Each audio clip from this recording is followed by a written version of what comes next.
നമസ്കാരം. Middle east വാർത്തകളിലേക്ക് സ്വാഗതം. ആദ്യം തലക്കെട്ടുകളിലേക്ക്. ഈ വർഷത്തെ ഇന്ത്യ സൗദി ഹജ്ജ് കരാറിൽ ഒപ്പുവെക്കാൻ കേന്ദ്രമന്ത്രി കിരൺ റിജിജു റിയാദിൽ. നാളെ സൗദി ഹജ്ജ് വകുപ്പ് മന്ത്രിയുമായി കൂടിക്കാഴ്ച. 5 ദിവസം നീളുന്ന വിവിധ പരിപാടികളിൽ കേന്ദ്രമന്ത്രി പങ്കെടുക്കും.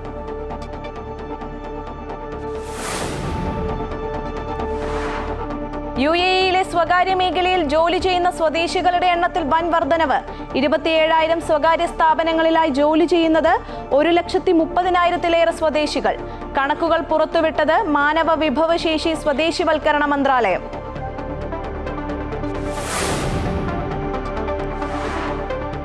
എറണാകുളം അങ്കമാലി അതിരൂപതയിൽ അൽമായ മുന്നേറ്റത്തിന്റെ പ്രതിഷേധ റാലിയും പ്രാർത്ഥനായജ്ഞവും. ഏകീകൃത കുർബാനയിൽ നിന്ന് പിന്നോട്ടില്ലെന്ന് മാർ ജോസഫ് പാംപ്ലാനി. വൈദികരും അൽമായ പ്രതിനിധികളും ഉന്നയിക്കുന്ന പ്രശ്നങ്ങൾ കേൾക്കുമെന്നും വിശദീകരണം. 20 വൈദികർക്കെതിരെ ജാമ്യമില്ലാ വകുപ്പ് പ്രകാരം കേസ്.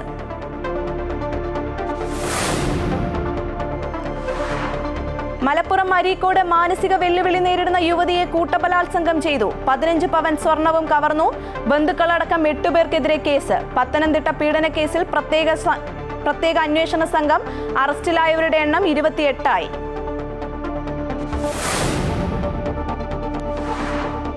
സ്പാഡെക്സ് ഡോക്കിംഗ് വൈകും. ഇന്നത്തെ ശ്രമം ലക്ഷ്യം കണ്ടില്ല. പരിശോധനകൾക്ക് ശേഷം ദൗത്യവുമായി മുന്നോട്ടു പോകുമെന്ന ISRO.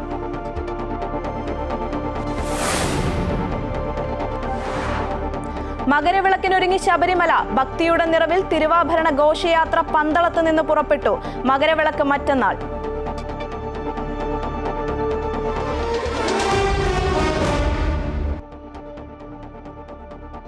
വിശദമായ വാർത്തകൾ നോക്കാം. ഈ വർഷത്തെ ഹജ്ജ് കരാറിൽ ഒപ്പുവെക്കുന്നതടക്കമുള്ള വിവിധ ദൗത്യങ്ങളുമായി ഇന്ത്യൻ പാർലമെന്ററി ന്യൂനപക്ഷകാര്യമന്ത്രി കിരൺ റിജിജു സൗദിയുടെ തലസ്ഥാന നഗരമായ റിയാദിലെത്തി. ഇന്ത്യൻ അംബാസിഡർ അജാസ് ഖാൻ അദ്ദേഹത്തെ വിമാനത്താവളത്തിൽ സ്വീകരിച്ചു. 5 ദിവസം നീളുന്ന വിവിധ പരിപാടികളിൽ അദ്ദേഹം സംബന്ധിക്കും. തിങ്കളാഴ്ച സൗദി ഹജ്ജ് വകുപ്പ് മന്ത്രി തൗഫീൻ ബിൻ ഫൗസാൻ അൽ റബിയയുമായി കൂടിക്കാഴ്ച നടത്തി. ഈ വർഷത്തെ ഇന്ത്യ സൗദി ഹജ്ജ് കരാറിൽ ഒപ്പുവെക്കും. UAE-യിലെ സ്വകാര്യ മേഖലയിൽ ജോലി ചെയ്യുന്ന സ്വദേശികളുടെ എണ്ണത്തിൽ ഗണ്യമായ വർധനവ്.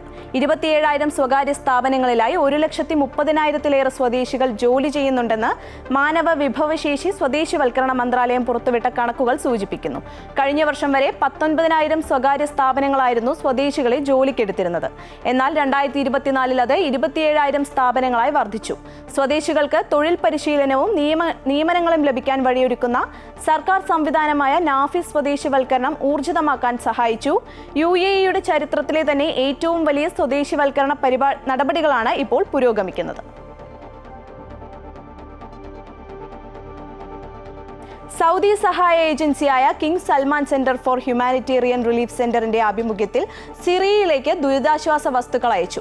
9ാമത് ദുരിതാശ്വാസ വിമാനമാണ് കഴിഞ്ഞ ദിവസം ഡമാസ്കസ് അന്താരാഷ്ട്ര വിമാനത്താവളത്തിലേക്ക് അയച്ചിട്ടുള്ളത്. റിയാദിലെ കിങ് ഖാലിദ് ഇന്റർനാഷണൽ എയർപോർട്ടിൽ നിന്ന് പുറപ്പെട്ട വിമാനത്തിൽ ഭക്ഷണം, മെഡിക്കൽ, പാർപ്പിട സംവിധാനങ്ങൾ എന്നിവയാണുള്ളത്. സൽമാൻ രാജാവിന്റെയും കിരീടാവകാശി അമീർ മുഹമ്മദ് ബിൻ സൽമാന്റെയും നിർദ്ദേശങ്ങൾ പാലിച്ചാണ് സഹായ ദൗത്യം രാജ്യം തുടരുന്നത്. Dubai general directorate of residency and foreign affairs global വില്ലേജിൽ സേവന ക്യാമ്പയിൻ ആരംഭിച്ചു. നിങ്ങൾക്കായി ഞങ്ങൾ ഇവിടെയുണ്ട് എന്ന പേരിലുള്ള സേവന ബോധവൽക്കരണ ക്യാമ്പയിൻ ഫെബ്രുവരി 8 വരെ നീണ്ടുനിൽക്കും. ഗ്ലോബൽ വില്ലേജിലെ പ്രധാന തിയേറ്ററിന്റെ സമീപത്തായുള്ള പവലിയനിൽ എല്ലാ ദിവസവും വൈകിട്ട് 4 മണി മുതൽ സന്ദർശകരെ സ്വീകരിക്കും. എൻട്രി പെർമിറ്റുകൾ, ഗോൾഡൻ വിസകൾ, തിരിച്ചറിയൽ രേഖ, പൗരത്വ സേവനങ്ങൾ, GCC രാജ്യങ്ങളിൽ നിന്നുള്ള സന്ദർശകർക്ക് പ്രത്യേക പെർമിറ്റുകൾ എന്നിവയുടെ വിശദാംശങ്ങളും ആവശ്യമായ നടപടികളും അധികൃതരിൽ നിന്ന് നേരിട്ട് സന്ദർശകർക്ക് പരിചയപ്പെടാം. ദുബായിലെ വിവിധ വിസ സേവനങ്ങളെക്കുറിച്ച് പൊതുജനങ്ങൾക്കും സന്ദർശകർക്കും കൂടുതൽ അവബോധമുണ്ടാക്കാനും ഉപഭോക്തൃ സംതൃപ്തി വർദ്ധിപ്പിക്കാനും വേണ്ടിയാണ് ഈ സംരംഭമെന്ന് ദുബായ് താമസ കുടിയേറ്റ വകുപ്പ് അറിയിച്ചു.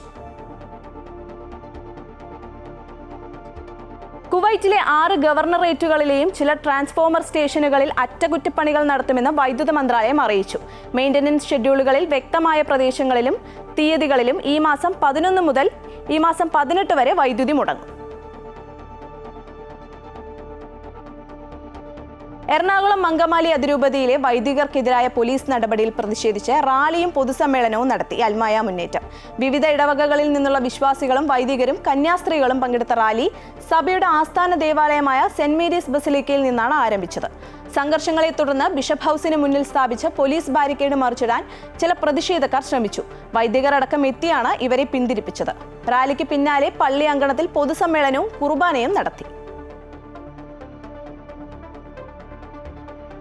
എറണാകുളം അങ്കമാലി അതിരൂപത ബിഷപ്പ് ഹൌസ് ആക്രമണത്തിൽ 21 വൈദികർക്കെതിരെ ജാമ്യമില്ലാ വകുപ്പ് പ്രകാരം കേസെടുത്തു. അതേസമയം സിനഡ് കുർബാനയിൽ മാറ്റമില്ലെന്ന് മേജർ ആർച്ച് ബിഷപ്പിന്റെ പുതിയ വികാരി മാർ ജോസഫ് പാംബ്ലാനി പറഞ്ഞു.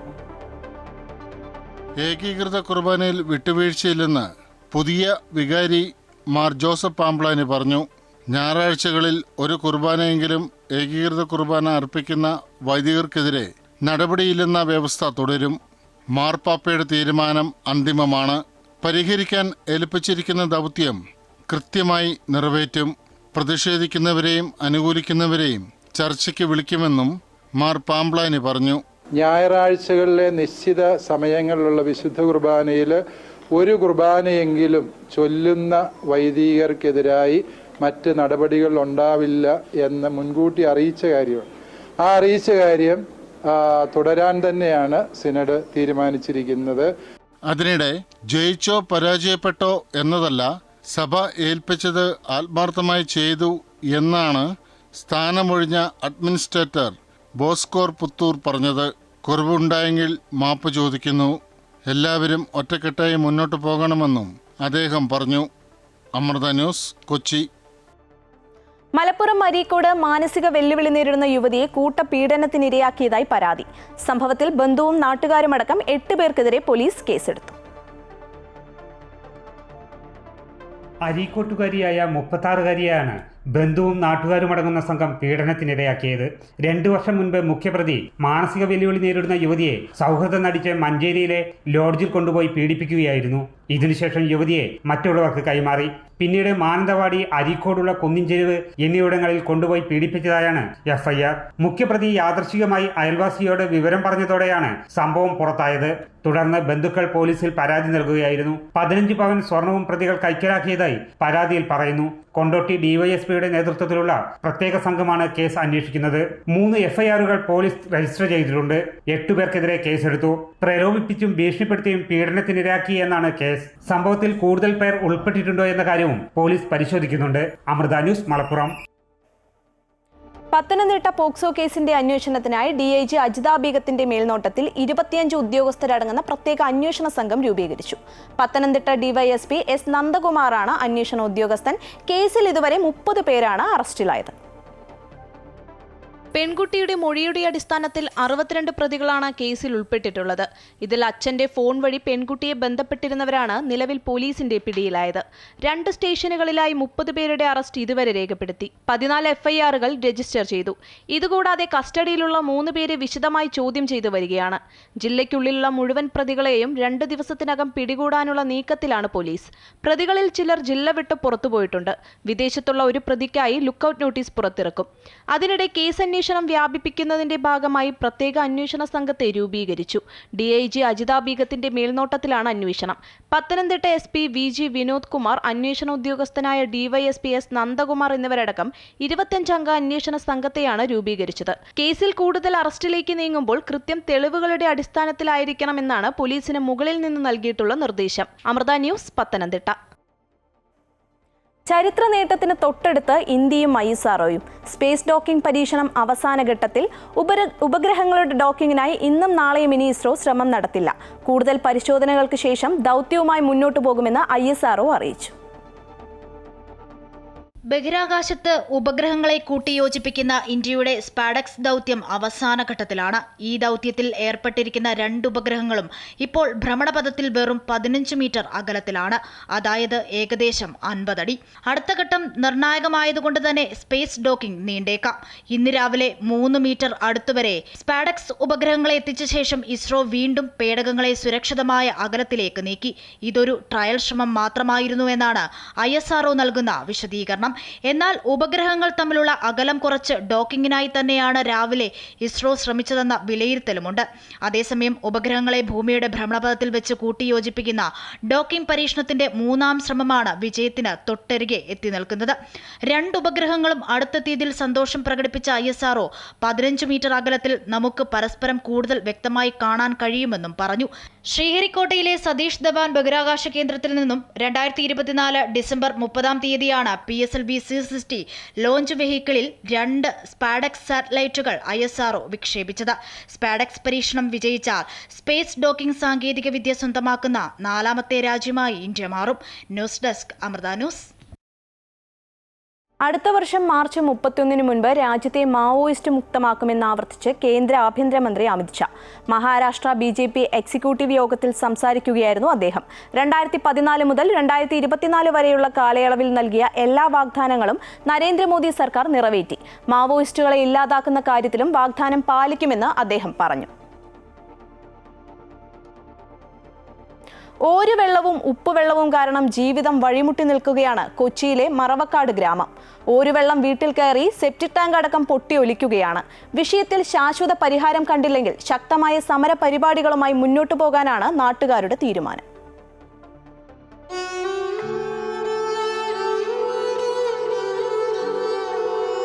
ചെമ്മീൻ കെട്ടിനായി ചുര കെട്ടിയതോടെയാണ് മറുവക്കാട് പാടശേഖരത്തിൽ ഉപ്പുവെള്ളം കയറിയതും അത് സമീപത്തെ വീടുകളിലേക്ക് എത്തിയതും. ഇതോടെ ഇവിടുത്തെ ജനങ്ങളുടെ ജീവിതം ദുസ്സഹമായി. കുടിവെള്ളത്തിൽ വരെ ഉപ്പ് കലർന്നിരിക്കുകയാണ്. മാത്രമല്ല റോഡിൽ നിന്നും വീടുകളിലേക്ക് പോകാനും ബുദ്ധിമുട്ടുകയാണ്. വേലിയേറ്റത്തിൽ അടിഞ്ഞുകൂടുന്ന ചളിയും സെപ്റ്റിക് ടാങ്ക് പൊട്ടിവരുന്ന മാലിന്യങ്ങളും സാംക്രമിക രോഗങ്ങൾക്കും കാരണമാകുന്നുണ്ട്. കുട്ടികൾക്ക് രോഗങ്ങൾ വിട്ടൊഴിയുന്നില്ല. ഇതിനേക്കാൾ ഏറെ സങ്കടമാണ് ഉപ്പുവെള്ളം കാരണം വീടുകളിലെ തേപ്പ് അടർന്നു വീഴുന്നത്. ഇതിന് ശാശ്വത പരിഹാരം കണ്ടില്ലെങ്കിൽ ശക്തമായ സമരപരിപാടികളുമായി മുന്നോട്ടു പോകുമെന്നും വോട്ടെടുപ്പടക്കം ബഹിഷ്കരിക്കുമെന്നും നാട്ടുകാർ പറഞ്ഞു. ഞങ്ങളെ നോക്കാൻ വേണ്ടി ഒരു സർക്കാരുമില്ല, ആരുമില്ല. കടൽ കയറുമ്പോൾ ഇഷ്ടംപോലെ ആൾക്കാർ വരും. പിന്നെ ഈ വെള്ളം കയറുമ്പോൾ കക്കൂസ ടാങ്കൊക്കെ നിറഞ്ഞ് അതൊക്കെ പോരും. എല്ലാ അഴുക്കുകളും ജീവിക്കാണ്ടേ. ജനിച്ചു വളർന്ന നാടൻ ഇട്ടിട്ട് പോകാൻ പറ്റുക? വേറെ ജോലിക്കൊന്നും പോകാൻ പറ്റാത്ത ഞങ്ങൾക്കായിരിക്കും. പുഴയും കടലുമായിട്ട് കഴിയുന്നവരാണ് എല്ലാവരും. വോട്ടിൻ്റെ സമയത്ത് എല്ലാവരും വരും. ചേച്ചി ഞങ്ങൾ സൈഡ് പൊക്കിത്തരാം, മണ്ണിട്ട് തരാമെന്നൊക്കെ പറയും. വോട്ട് കഴിഞ്ഞില്ല പിന്നെ ഞങ്ങളെ കണ്ടവരാരുമില്ല. 12 വരെ കണ്ടവരാരുമില്ല. പിന്നെ അടുത്ത ലക്ഷം വന്നിട്ട് ഒരിക്കലും ഞങ്ങൾ വോട്ട് ചെയ്യത്തുമില്ല. ഇനി വിഷയത്തിന്റെ ഗുരുതരാവസ്ഥ പരിഗണിച്ച് എത്രയും പെട്ടെന്ന് കരിങ്കൽ നിർമ്മിക്കണമെന്നും സ്ലൂയിസുകൾ സ്ഥാപിക്കണമെന്നും ആവശ്യപ്പെട്ട് KLCA കൊച്ചി രൂപത കഴിഞ്ഞ ദിവസം സമരം നടത്തിയിരുന്നു. വിഷയത്തിൽ സത്വര നടപടികൾ സ്വീകരിച്ചില്ലെങ്കിൽ ഇത് ഉൾനാടൻ മത്സ്യത്തൊഴിലാളികളെയും കമ്പവലി തൊഴിലാളികളെയും കാര്യമായി ബാധിക്കും. മറവക്കാട് പാടശേഖരത്തിലെ വെള്ളക്കെട്ട് പ്രകൃതി ദുരന്തമാണെന്നാണ് അധികൃതർ പറയുന്നത്. പക്ഷേ ഇവിടെ വന്ന് കണ്ടാൽ മനസ്സിലാവും ഇത് പ്രകൃതി ദുരന്തമല്ല, മനുഷ്യനിർമ്മിത ദുരന്തമാണെന്ന്. ഇതിന് ശാശ്വത പരിഹാരം ഉടൻ വേണമെന്നാണ് നാട്ടുകാരുടെ ആവശ്യം. ക്യാമറമാൻ ബൈജു PS-നൊപ്പം Victor Joseph, Amrita news, Kochi. Wayanad Pulpally പഞ്ചായത്തിലെ അമരക്കുനിയിലിറങ്ങി ഭീതി പരത്തുന്ന കടുവയെ പിടികൂടാനുള്ള ഊർജിത ശ്രമവുമായി വനം വകുപ്പ്. കടുവയെ മയക്കുവെടിവെച്ച് പിടികൂടാനാണ് തീരുമാനം. തെരച്ചിലിനായി വിക്രം, കോന്നി സുരേന്ദ്രൻ എന്നീ കുങ്കിയാനകളുടെ സേവനവും വനം വകുപ്പ് ഉപയോഗിക്കുന്നുണ്ട്. കടുവയെ പൂട്ടാൻ പ്രദേശത്ത് 3 കൂടുകളും സ്ഥാപിച്ചിട്ടുണ്ട്. കേരളത്തിന്റെ ഡാറ്റാബേസിലില്ലാത്ത കടുവയാണ് അമരക്കുനിയിൽ ദിവസങ്ങളായി ഭീതി പരത്തുന്നത്. കർണാടക വനമേഖലയിൽ നിന്നും വന്നെന്ന് കരുതുന്ന കടുവ ക്ഷീണിതനും ഇരതേടാൻ പ്രയാസമുള്ള അവസ്ഥയിലുമാണെന്നാണ് വിലയിരുത്തൽ. ക്യാമറകളിൽ കടുവയുടെ ദൃശ്യങ്ങളൊന്നും പതിഞ്ഞിട്ടില്ല. പ്രദേശത്ത് ഡ്രോൺ ഉപയോഗിച്ചും നിരീക്ഷണം നടക്കുന്നുണ്ട്. കടുവാ ദൗത്യത്തിനായി കുങ്കിയാനകളുടെ സേവനവും ഉറപ്പാക്കിയിട്ടുണ്ട്. വിക്രം, കോന്നി സുരേന്ദ്രൻ എന്നീ ആനകളെയാണ് തിരച്ചിലിനായി എത്തിച്ചത്. കർണാടക വനവകുപ്പുമായി ബന്ധപ്പെട്ടിട്ടുണ്ടെന്നും ചതുപ്പ് നിലങ്ങളും കുറ്റിക്കാടുകളും കേന്ദ്രീകരിച്ച് തിരച്ചിൽ ഊർജിതമാക്കുമെന്നും south Wayanad DFO Ajith K. Raman പറഞ്ഞു. സംഘങ്ങളായിട്ട് നമ്മൾ തെരച്ചിൽ ആരംഭിച്ചു.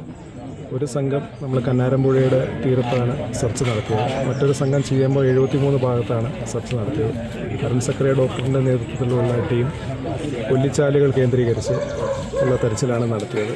ഈ തെരച്ചിലൊന്നും തന്നെ നമുക്ക് നേരിട്ടോ അല്ലാതെയോ ഉള്ള ഒരു അനുഭവം നമുക്ക് വന്നില്ല. അവശനായ കടുവ വീണ്ടും ഇരതേടി വരുമെന്ന പ്രതീക്ഷയിലാണ് 3 കൂടുകൾ സ്ഥാപിച്ചിരിക്കുന്നത്. കടുവയെ പിടികൂടാത്തതിനാൽ നാട്ടുകാർക്കും പ്രതിഷേധമുണ്ട്. 2 ആടുകളെയാണ് കടുവ ഇതുവരെ കൊന്നത്. കടുവയെ കണ്ടെത്തിയാൽ മയക്കുവെടി വെച്ച് പിടികൂടാനും തീരുമാനിച്ചിട്ടുണ്ട്. മയക്കുവെടി വിദഗ്ധൻ ഡോക്ടർ അരുൺ സക്രയും സംഘവും അമരക്കുനിയിൽ ക്യാമ്പ് ചെയ്യുന്നുണ്ട്. കടുവയുടെ സാന്നിധ്യമുള്ളതിനാൽ പ്രദേശത്ത് മുന്നറിയിപ്പ് അനൗൺസ്മെന്റും നൽകുന്നുണ്ട്. Amrita news, Wayanad. Saranamritham co-powered by Bharat Lachna Multi-State Housing Cooperative Society Limited in association with വ്രതശുദ്ധിയുടെയും നന്മയുടെയും നാളുകൾ പരിശുദ്ധമാക്കാം മിൽമയ്ക്കൊപ്പം. സ്വാമിയേ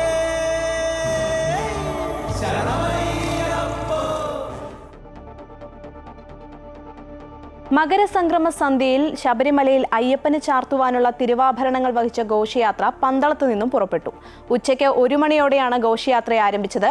മൂന്നാം ദിവസം ഘോഷയാത്ര ശബരിമല സന്നിധാനത്ത് എത്തിച്ചേരും. പന്തളം സാമ്പ്രിക്കൽ കൊട്ടാരത്തിൽ സൂക്ഷിച്ചിരുന്ന തിരുവാഭരണങ്ങൾ പുലർച്ചെ 4:30 വലിയ കോയിക്കൽ ധർമ്മശാസ്ത്ര ക്ഷേത്രത്തിലേക്ക് എത്തിച്ചത്. പുലർച്ചെ മുതൽ തന്നെ തിരുവാഭരണം ദർശിക്കാനായി ആയിരക്കണക്കിന് ഭക്തരാണ് ക്ഷേത്രത്തിലേക്ക് എത്തിയത്. ഉച്ചയ്ക്ക് 12:15 ക്ഷേത്രത്തിൽ ആചാരപരമായ ചടങ്ങുകൾ ആരംഭിച്ചു.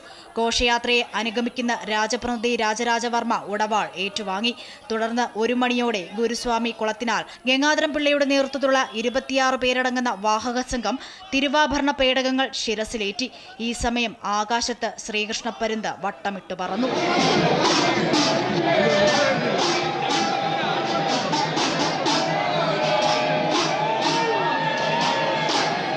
83 കിലോമീറ്റർ കാൽനടയായി സഞ്ചരിച്ചാണ് തിരുവാഭരണ ഘോഷയാത്ര സന്നിധാനത്തെത്തുന്നത്. പരമ്പരാഗത തിരുവാഭരണ പാതയിലൂടെ കുളനട, ഉള്ളന്നൂർ, ആറന്മുള വഴി യാത്ര ചെയ്യുന്ന സംഘം ആദ്യ ദിവസം അയിരൂർ പുതിയകാവ് ദേവീക്ഷേത്രത്തിൽ വിശ്രമിക്കും. 2-ാം ദിവസം ലാഹ വനംവകുപ്പ് സത്രത്തിലാണ് വിശ്രമം. 3-ാം ദിവസം വൈകിട്ട് തിരുവാഭരണ ഘോഷയാത്ര ശബരിമല സന്നിധാനത്ത് എത്തിച്ചേരും. അമൃത ന്യൂസ്, പത്തനംതിട്ട. ശബരിമല സന്നിധാനത്ത് ശരണമുഖരിതമായി പർണശാലകൾ. മകരജ്യോതി ദർശിക്കാനെത്തിയ ഭക്തർ പർണശാലകൾ ഒരുക്കി സന്നിധാനത്തിന്റെ വിവിധ ഭാഗങ്ങളിൽ വിരിവച്ചിരിക്കുകയാണ്. പർണശാലകളിൽ പാചകം പാടില്ലെന്ന കർശന നിർദ്ദേശം വനംവകുപ്പ് നൽകിയിട്ടുണ്ട്. പാണ്ടിത്താവളത്തിലും മറ്റും അയ്യപ്പ ഭക്തന്മാർക്ക് ഭക്ഷണം എത്തിക്കുന്നതിനുള്ള ക്രമീകരണങ്ങളും ദേവസ്വം ബോർഡ് ഒരുക്കിയിട്ടുണ്ട്.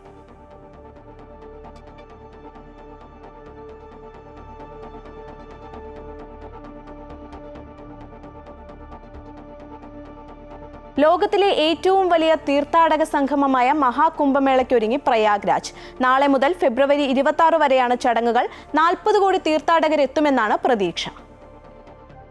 12 വർഷത്തിലൊരിക്കൽ മാത്രം നടക്കുന്ന പ്രയാഗ്രാജിലെ കുംഭമേള തുടങ്ങാൻ ഇനി മണിക്കൂറുകൾ മാത്രം. 144 വർഷത്തിലൊരിക്കൽ നടക്കുന്ന മഹാകുംഭമേളയ്ക്കായി പ്രയാഗ്രാജിൽ വിപുലമായ ഒരുക്കങ്ങൾ പൂർത്തിയായി. നാളെ മുതൽ കുംഭമേളയിലെ പ്രധാനപ്പെട്ട ചടങ്ങായ ത്രിവേണി സംഗമത്തിലെ സ്നാനം തുടങ്ങും. ഗംഗ, യമുന, സരസ്വതി നദികളുടെ ത്രിവേണി സംഗമം നടക്കുന്ന പ്രയാഗ്രാജിൽ നടക്കുന്ന മഹാകുംഭമേളയ്ക്ക് പ്രത്യേകതകളേറെയാണ്. കുംഭമേള സമയത്ത് ഈ നദികളിലെ വെള്ളം അമൃതാകുമെന്നും ആ സമയത്ത് പുണ്യനദിയിൽ സ്നാനം ചെയ്യുന്നവർക്ക് അനുഗ്രഹം ലഭിക്കുമെന്നാണ് വിശ്വാസം. ദശലക്ഷക്കണക്കിന് തീർത്ഥാടകർ ഈ പുണ്യകർമ്മത്തിൽ പങ്കെടുക്കാൻ ഒത്തുകൂടുന്നു. അഗാധമായ ആത്മീയത അനുഭവിക്കാൻ തീർത്ഥാടകരുടെ ഒഴുക്കാണ് പ്രയാഗ്രാജിലേക്ക്. ജനുവരി 13 മുതൽ ഫെബ്രുവരി 26 വരെയാണ് കുംഭമേള. മകരസംക്രാന്തി മുതൽ ശിവരാത്രി വരെ. ഇക്കുറി മഹാകുംഭമേളയായി തന്നെയാണ് പൂർണ്ണ കുംഭമേള നടത്തപ്പെടുന്നത്. 12 പൂർണ്ണ കുംഭമേളയ്ക്ക് ശേഷം 144 വർഷത്തിലൊരിക്കലാണ് ഒരു മഹാകുംഭമേള നടക്കുക. മതപരമായ ആചാരങ്ങൾക്ക് പുറമെ പ്രയാഗ്രാജിലെ മഹാകുംഭമേള ആത്മീയവും സാംസ്കാരികവും ചരിത്രപരവും വാസ്തുവിദ്യാ അനുഭവങ്ങളും സമന്വയിപ്പിക്കുന്നു. ലോകത്തെ ഏറ്റവും വലിയ ആത്മീയ സംഗമമായി വിശേഷിക്കപ്പെടുന്ന 45 ദിവസത്തെ മേളയിൽ കോടിക്കണക്കിന് ആളുകളെത്തും. 40 കോടി തീർത്ഥാടകരെത്തുമെന്നാണ് പ്രതീക്ഷ. കുംഭമേളയിൽ 2 ലക്ഷം കോടി രൂപയുടെ വരുമാനമാണ് UP സർക്കാർ കണക്കുകൂട്ടുന്നത്. പ്രധാനമന്ത്രി നരേന്ദ്രമോദിയെ ചടങ്ങിലേക്ക് UP മുഖ്യമന്ത്രി യോഗി ആദിത്യനാഥ് ഡൽഹിയിലെത്തി ക്ഷണിച്ചു. കുംഭമേള നടക്കുന്ന ദിവസങ്ങളിലൊക്കെ 3000 സ്പെഷ്യൽ സർവീസുകൾ ഉൾപ്പെടെ 13000 ട്രെയിൻ സർവീസുകൾ ഒരുക്കുമെന്ന് റെയിൽവേയും അറിയിച്ചിട്ടുണ്ട്. കേന്ദ്ര ടൂറിസം വകുപ്പിന്റെ കീഴിലുള്ള ITDCയും പ്രയാഗ്രാജിൽ പ്രത്യേക ലക്ഷറി ടെന്റുകൾ ഒരുക്കിയിട്ടുണ്ട്. News desk, Amrita TV. Kochi Munnar പാതയുടെ നവീകരണ ജോലികൾ പൂർത്തിയാകുന്നതോടെ 2ഇടങ്ങളിൽ ടോൾ പ്ലാസ ഉയരും. കാട്ടാനകളുടെ സഞ്ചാരം സുഗമമാക്കുന്നതിന് 2ഇടങ്ങളിൽ റാമ്പ് നിർമ്മിക്കുന്നതിനും ധാരണയായി. എറണാകുളം ജില്ലയിലെ കവളങ്ങാടും ഇടുക്കി ജില്ലയിലെ മൂന്നാറിന് സമീപം പള്ളിവാസലിലുമാണ് ടോൾ പ്ലാസ സ്ഥാപിക്കുന്നതിന് ദേശീയപാത അധികൃതർ നടപടി സ്വീകരിച്ചിരിക്കുന്നത്. മൂന്നാർ ഗ്യാപ്പ് റോഡിൽ ദേവികുളത്തിന് സമീപം ലാക്കാട് ഇപ്പോൾ ടോൾ പ്ലാസ പ്രവർത്തിക്കുന്നുണ്ട്. ഇതുകൂടാതെയാണ് മൂന്നാറിന് സമീപം പള്ളിവാസലിൽ മറ്റൊരു ടോൾ പ്ലാസ കൂടി സ്ഥാപിക്കുക. കൊച്ചി മൂന്നാർ പാതയിൽ നവീകരണ ജോലികൾ ആരംഭിച്ച് 6 മാസം പിന്നിടുമ്പോഴും നേര്യമംഗലം മുതൽ വാളറ വരെയുള്ള 14 കിലോമീറ്റർ ദൂരത്തെ പണികൾ വനം വകുപ്പിന്റെ എതിർപ്പിനെ തുടർന്ന് മുടങ്ങിക്കിടക്കുകയായിരുന്നു. ഡീൻ കുര്യാക്കോസ് എംപിയുടെ സാന്നിധ്യത്തിൽ വനം ദേശീയപാത ഉദ്യോഗസ്ഥരുമായി നടത്തിയ ചർച്ചയെ തുടർന്ന് തടസ്സങ്ങൾ നീക്കം ചെയ്താണ് നവീകരണ ജോലികൾ ആരംഭിക്കുന്നത്. ഇതോടൊപ്പം നേര്യമംഗലത്ത് ഇപ്പോഴത്തെ പാലത്തിന് സമാന്തരമായി പുതിയ പാലവും നിർമ്മിക്കും. വനമേഖലയിലെ 14 കിലോമീറ്റർ ദൂരത്തെ നിർമ്മാണ ജോലികൾ അടിയന്തരമായി പൂർത്തിയാക്കാനാണ് നടപടിക്രമങ്ങൾ പുരോഗമിക്കുന്നത്. വനംവകുപ്പുമായുള്ള തർക്കത്തെ തുടർന്ന് മുടങ്ങിക്കിടന്ന നേര്യമംഗലം മുതൽ വാളറ വരെയുള്ള ദൂരത്തിലെ നവീകരണ പ്രവൃത്തികൾ ആരംഭിക്കുന്നതിന്റെ ഭാഗമായി കാട്ടാനകളുടെ സഞ്ചാരം സുഗമമാക്കുന്നതിന് 2 ഇടങ്ങളിൽ റാമ്പ് നിർമ്മിക്കുന്നതിനും ധാരണയായി. അമൃത ന്യൂസ്, ഇടുക്കി. ദേശീയ യുവജന ദിനത്തോടനുബന്ധിച്ച് ലഹരി വിരുദ്ധ ബോധവൽക്കരണ പരിപാടി സംഘടിപ്പിച്ചു. മാതാ അമൃതാനന്ദമയി മഠത്തിന്റെ യുവജന സംഘടനയായ അയുദ്ധിന്റെ നേതൃത്വത്തിലാണ് തിരുവനന്തപുരത്ത് പരിപാടി സംഘടിപ്പിച്ചത്. വിവേകാനന്ദ ജയന്തിയോടനുബന്ധിച്ചാണ് കവടിയാർ വിവേകാനന്ദ പാർക്കിൽ മാതാ അമൃതാനന്ദമയി മഠത്തിന്റെ യുവജന സംഘടനയായ അയുധ് യുവജാഗൃതി ലഹരിവിരുദ്ധ ബോധവൽക്കരണ പരിപാടി സംഘടിപ്പിച്ചത്. തിരുവനന്തപുരം പോലീസ് കമ്മീഷണർ തോംസൺ ജോസ് മുഖ്യാതിഥിയായി. നമുക്ക് ചുറ്റും ഏതെങ്കിലും രീതിയിൽ ഡ്രഗ് അബ്യൂസിന് വിക്ടിമാകുന്ന വ്യക്തികളുണ്ടെങ്കിൽ, ഡ്രഗ് പെഡലേഴ്സ് ഉണ്ടെങ്കിൽ, ഡ്രഗിന്റെ സെയിൽ നടക്കുന്നുണ്ടെങ്കിൽ അത് പോലീസിനെ, ലോ എൻഫോഴ്സ്മെൻറ്റ് ഏജൻസീസിനെ, എക്സൈസ് അടക്കമുള്ള ലോ എൻഫോഴ്സ്മെൻറ്റ് ഏജൻസീസിനെ അറിയിക്കുക എന്നുള്ള പരമപ്രധാനമായിട്ടുള്ള ഒരു ഉത്തരവാദിത്വം കൂടി നമുക്കുണ്ട്. അതോടൊപ്പം ചേർത്ത് വായിക്കേണ്ടതാണ് ഡ്രഗിൽ ഓൾറെഡി അഡിക്റ്റ് ആയിട്ടുള്ളവർക്ക് തിരിച്ചു വരാനുള്ള സപ്പോർട്ട് സംവിധാനം കൊടുക്കുക എന്നുള്ളത്. മാതാ അമൃതാനന്ദമയി മഠം കൈമനം മഠാധിപതി സ്വാമി ശിവാമൃതാനന്ദപുരി മുഖ്യപ്രഭാഷണം നടത്തി. ലഹരിയിൽ നിന്നും യുവാക്കളെ പിന്തിരിപ്പിക്കാനുള്ള ഏകമാർഗം അവരെ അമ്മയിലേക്ക് അടുപ്പിക്കുക എന്നുള്ളതാണെന്ന് സ്വാമി പറഞ്ഞു. ഏത് ഡ്രഗിനേക്കാളും കൂടുതൽ ആവശ്യമുള്ളത് സ്നേഹമാണ്. നിർവിശേഷമായ സ്നേഹം, ഒരു സ്വാർത്ഥതയില്ലാത്ത സ്നേഹം, തിരിച്ചൊന്നും പ്രതീക്ഷിക്കാത്ത സ്നേഹം. അത് അമ്മയിൽ നിന്ന് മാത്രമാണ് നമുക്ക് ലഭിക്കുന്നത്.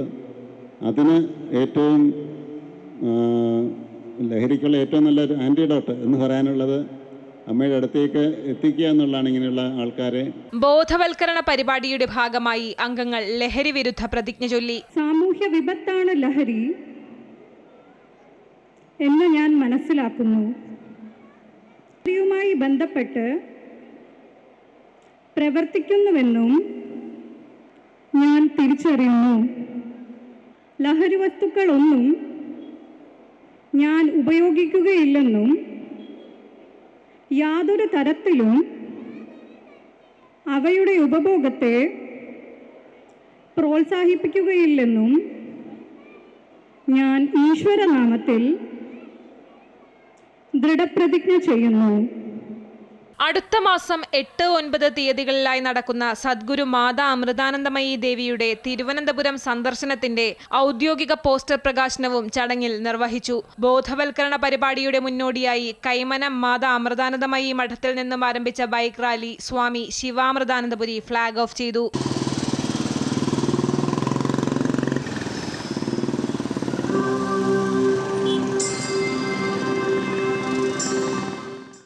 ഡോക്ടർ അനീഷ് നായർ, സജികുമാർ, TR ബൈജു, അയ്യുധംഗങ്ങളായ സന്മയ, ലക്ഷ്മി, കൃഷ്ണനന്ദ, രാജേഷ് തുടങ്ങിയവർ പങ്കെടുത്തു. അമൃത ന്യൂസ്, തിരുവനന്തപുരം. നെയ്യാറ്റിൻകരയിൽ വയോധികനെ സമാധിയിരുത്തിയ സംഭവത്തിൽ ദുരൂഹത തുടരുന്നു.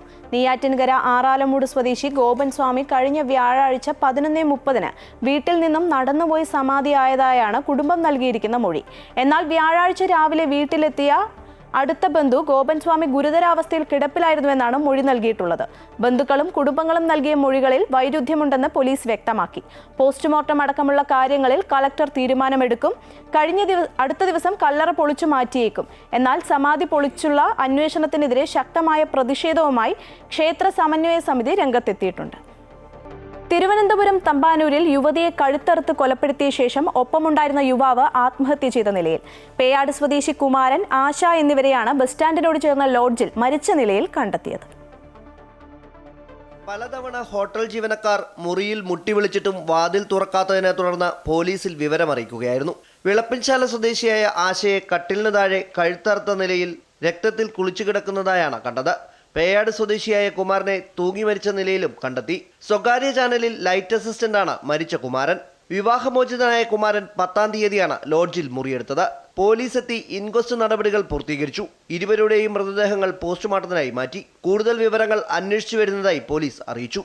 ലോഡ്ജിൽ 204 റൂം നമ്പർ താമസിച്ചിരുന്ന ആൾ ഓപ്പൺ ചെയ്യുന്നില്ല പറഞ്ഞിട്ട് ഒരു വിവരം കിട്ടിയിട്ട് ഡോർ ഓപ്പൺ ചെയ്ത സമയം 2 മൃതദേഹങ്ങളാണ് കണ്ടെത്തിയത്.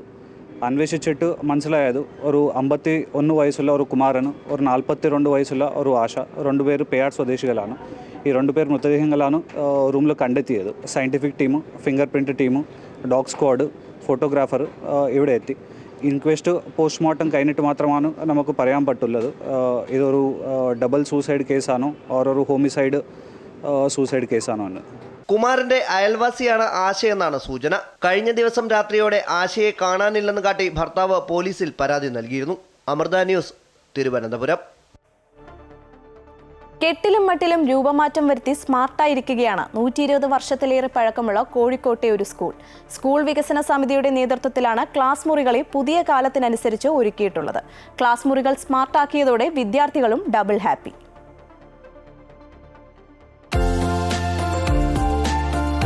തീരദേശ മേഖലയിലെ വിദ്യാർത്ഥികൾ ഏറെ ആശ്രയിക്കുന്ന കോഴിക്കോട്ടെ കുണ്ടുങ്ങൽ ഗവൺമെന്റ് UP സ്കൂളിലെ കാഴ്ചയാണിത്.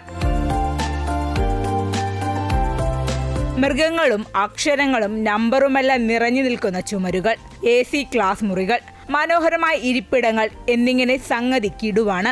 കുട്ടികൾ കുറഞ്ഞതോടെയാണ് വിദ്യാലയ വികസന സമിതി സ്കൂളിൽ മാറ്റങ്ങൾ കൊണ്ടുവന്നത്. ഇതോടെ വിദ്യാർത്ഥികളുടെ എണ്ണവും കൂടി. ഏതായാലും പഠിക്കാൻ സ്മാർട്ട് ക്ലാസ് റൂമുകൾ ലഭിച്ച സന്തോഷത്തിലാണ് വിദ്യാർത്ഥികൾ. വെച്ചിട്ട് കാർഡ് എഴുതിയിട്ടുണ്ട്, കുറെ നമ്പേഴ്സ് ഉണ്ട്, ലെറ്റേഴ്സ് ഉണ്ട്, കുറെ വാക്കുകളുണ്ട്. സ്കൂളിനെ അന്താരാഷ്ട്ര നിലവാരത്തിലേക്ക് ഉയർത്തുക എന്നതാണ് ലക്ഷ്യമെന്ന് വിദ്യാലയ വികസന സമിതി ചെയർമാൻ പറഞ്ഞു. കുട്ടികൾക്ക് വിദേശ രാജ്യങ്ങളിലൊക്കെ കിട്ടുന്ന വിദ്യാഭ്യാസം ഏത് രീതിയിലാണോ ആ രീതിയിലുള്ള വിദ്യാഭ്യാസം ഇവിടുത്തെ പാവപ്പെട്ട കുട്ടികൾക്ക് നൽകാൻ പ്രാപ്തമാക്കുക ഈ സ്കൂളിനെ. അതാണ് ഈ വികസന സമിതിയുടെ ലക്ഷ്യം. വിദ്യാലയം തന്നെ പാഠപുസ്തകമാക്കി മാറ്റാൻ കഴിയുന്ന പ്രവർത്തനമാണ് ഇവിടെ നടക്കുന്നതെന്ന് പ്രധാനാധ്യാപകൻ മോഹനൻ MP പ്രതികരിച്ചു. കുട്ടികൾക്ക് ഗുണമേന്മയുള്ള വിദ്യാഭ്യാസം ഉറപ്പാക്കാൻ വേണ്ടിയുള്ള ഒരു ശ്രമമാണ് നമ്മൾ നടത്തിയത്. അതിനായിട്ട് വിദ്യാലയം തന്നെ ഒരു പാഠപുസ്തകമാക്കി മാറ്റുന്ന ഒരു പ്രവർത്തനമാണ് ഇവിടെ നടന്നിരിക്കുന്നത്. സ്കൂളിലെ പുതിയ സൗകര്യങ്ങൾ കൗതുകത്തോടെ ആസ്വദിക്കുകയാണ് വിദ്യാർത്ഥികൾ. അമൃത ന്യൂസ്, കോഴിക്കോട്.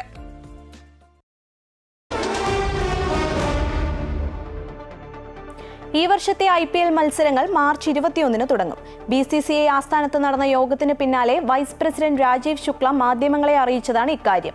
മെയ് 25-നായിരിക്കും ഫൈനൽ. വനിതാ പ്രീമിയർ ലീഗിന്റെ മത്സര തീയതി സംബന്ധിച്ചുള്ള ചർച്ചകൾ അന്തിമഘട്ടത്തിലാണെന്നും ശുക്ല അറിയിച്ചു. നേരത്തെ മത്സരങ്ങൾ മാർച്ച് 23-ന് തുടങ്ങുമെന്നായിരുന്നു പറഞ്ഞിരുന്നത്. ഈ മാസം 18, 19 തീയതികളിൽ നടക്കുന്ന BCCI യോഗങ്ങളിൽ മത്സരക്രമം സംബന്ധിച്ചതടക്കമുള്ള വിവരങ്ങൾ പുറത്തുവിടും. അടുത്ത മാസം 19-ന് ആരംഭിക്കുന്ന ചാമ്പ്യൻസ് ട്രോഫി ഏകദിന ക്രിക്കറ്റ് ടൂർണമെന്റിനുള്ള ഇന്ത്യൻ ടീമിനെയും അന്ന് പ്രഖ്യാപിക്കുമെന്നാണ് സൂചന. ദേവ്ജിത്ത് സൈക്കിയെ BCCI സെക്രട്ടറിയായും പ്രബ്തേജ് സിംഗ് ഭാട്ടിയെ ട്രഷററായും ഇന്നത്തെ യോഗം തിരഞ്ഞെടുത്തു.